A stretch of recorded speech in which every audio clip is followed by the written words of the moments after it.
Esse relato foi compartilhado por uma professora de artes de uma escola primária. 2 vezes por ano, com cada turma, a professora realizava o que ela chamava de desenhar e contar. Nessa atividade, as crianças desenhavam algo que tivesse significado para elas e depois compartilhavam a história por trás do desenho. Numa ocasião com uma turma de 3ª série, a maioria dos alunos estava fazendo desenhos relacionados às suas famílias, com seus animais de estimação ou outras coisas significativas. Porém, havia um menino que estava desenhando algo que parecia ser apenas fogo. Ele estava sentado à sua mesa e as outras crianças olhavam para ele rindo enquanto desenhava. A professora de artes percebeu isso e foi até o menino para entender o que estava acontecendo.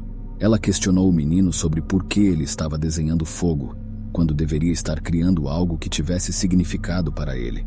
O menino respondeu que ainda não havia terminado, e a professora o deixou continuar seu trabalho. Com o tempo, o menino acrescentou uma casa ao desenho. A professora novamente se aproximou dele e o levou para o corredor, levando o desenho consigo. No corredor, a professora perguntou ao menino por que ele estava desenhando uma casa em chamas, considerando que isso era completamente inadequado para a atividade. O menino respondeu que essa era a casa em que seus pais tentaram incendiá-lo. A professora ficou sem palavras e não soube como reagir.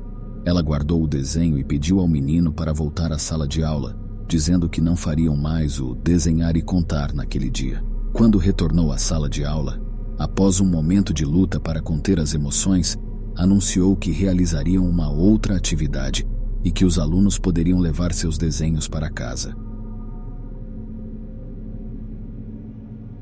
Um pai que optou por permanecer anônimo e utilizar nomes fictícios compartilhou a história de Marcos e Júlia, os pais de Letícia, que na época tinha 5 anos. Letícia era uma criança tranquila e bem comportada, o que torna essa história ainda mais intrigante. O quarto de Marcos e Júlia ficava ao lado do quarto de Letícia. Numa noite estranha, os eventos perturbadores começaram. Letícia veio até o quarto dos pais e expressou seu medo de que algo estivesse dentro do seu armário. Marcos a acompanhou de volta ao quarto e mostrou o interior do armário para assegurar que não havia monstro algum lá. Na noite seguinte, Letícia voltou ao quarto dos pais, afirmando novamente que havia um monstro no armário dela. Desta vez, Marcos e Júlia permitiram que Letícia dormisse com eles. No dia seguinte, Letícia desenhou um retrato do suposto monstro que ela afirmava estar vendo e mostrou a Marcos e Júlia. Marcos admitiu que a imagem o assustou, mas até então, tudo parecia ser parte da imaginação infantil. No entanto, em uma das noites seguintes, Marcos e Júlia foram acordados pelo choro e gritos de Letícia. Correram para o quarto dela para entender o que estava acontecendo. Letícia levantou sua camiseta, mostrando o que pareciam ser marcas de arranhões em suas costas. Ela alegou que era o monstro quem havia feito aquilo. Marcos vasculhou o quarto e a casa inteira, virando tudo de cabeça para baixo na busca de algo ou alguém que pudesse ter causado aquilo. No entanto, a casa estava vazia, e sem outra opção, Marcos e Júlia tiveram que considerar que Letícia talvez tenha causado os ferimentos a si mesma, de alguma forma, seja intencionalmente ou acidentalmente. Conforme o tempo passava e o casal refletia sobre os acontecimentos, a série de eventos parecia muito estranha para ser meramente coincidência. Apesar de Letícia voltar a dormir sozinha, ela manteve sua história de que o monstro era responsável por coçar suas costas para fazê-la se sentir melhor durante o sono. Com isso em mente, o casal decidiu mudar o mobiliário do quarto de Letícia para o quarto de hóspedes, reservando a antiga sala para ela. Letícia chegou ao quarto dos pais algumas vezes no meio da noite, mas sempre que lhe perguntavam se ela havia visto o monstro novamente, ela respondia que não, apenas estava com medo.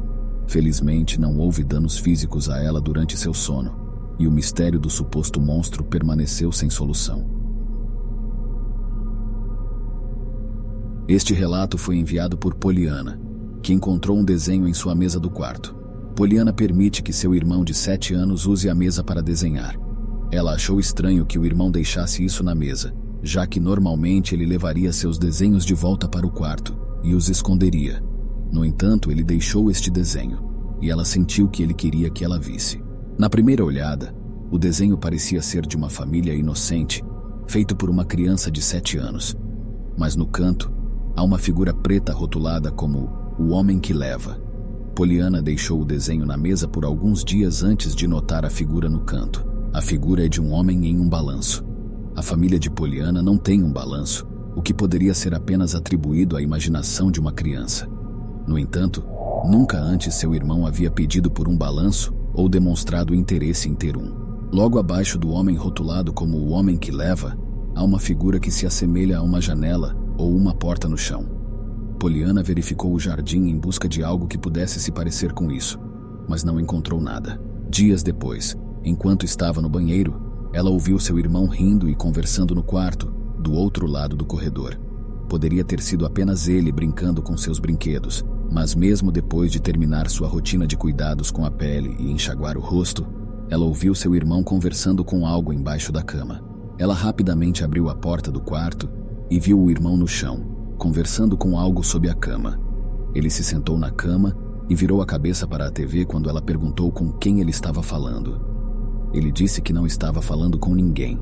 Poliana foi dormir, e na manhã seguinte seu irmão acordou segurando um copo vazio, pedindo para que ela fizesse Nescau para ele.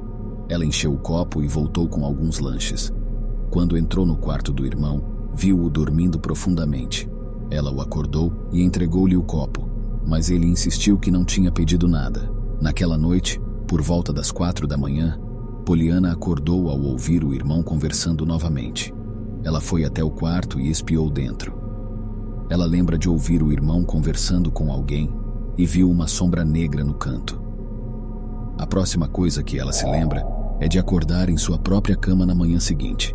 Ao confrontar o irmão, ele negou qualquer lembrança de conversar com alguém na noite anterior.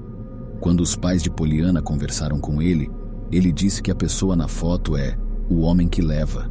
Ele também disse que o homem pega seus brinquedos e os traz de volta depois. Ele confia no homem e o considera seu melhor amigo. O homem também dá a ele balas vermelhas. Poliana não tem certeza se o que viu no quarto do irmão era um sonho ou não. Ela se lembra vividamente e não pareceu um sonho. No entanto, ela não se lembra do que aconteceu depois de ver a sombra no quarto do irmão. Seu irmão mais novo não falou mais sobre o homem que leva desde então. David e sua esposa são pais de 2 filhos, uma filha de 6 anos e um filho de 3 anos. David compartilhou comigo algo inquietante que ele e sua esposa recentemente descobriram. Sua filha, que chamarei de Sarah, adora desenhar. Eles costumavam dar materiais de arte para mantê-la entretida e estimular um possível talento. Sarah tinha uma daquelas mochilas rosa que faz sucesso entre as crianças. Nessa mochila ela guarda lápis de colorir e desenhos que ela faz. Mas um dia David encontrou um desenho perturbador nessa mochila. Nesse desenho, uma mulher morena segurando a mão de Sarah. Isso intrigou David, pois a irmã de sua esposa, que faleceu antes do nascimento dos filhos, se chamava Lucia e se encaixava na descrição da mulher. Sarah dizia que ela a visitava às vezes. Isso preocupou o casal, que suspeitava da ligação entre o nome e a irmã falecida. Lucia costumava visitar Sarah à noite enquanto desenhava. O casal pediu a Sarah para desenhar um retrato mais detalhado de Lucia na próxima vez que a visse, esperando ouvir se ela conversava com alguém. Em uma noite, ouviram Sarah conversando e, quando entraram, ela parecia responder a perguntas que não puderam ouvir. Sarah mencionou que Lucia queria um desenho dela e estava no canto.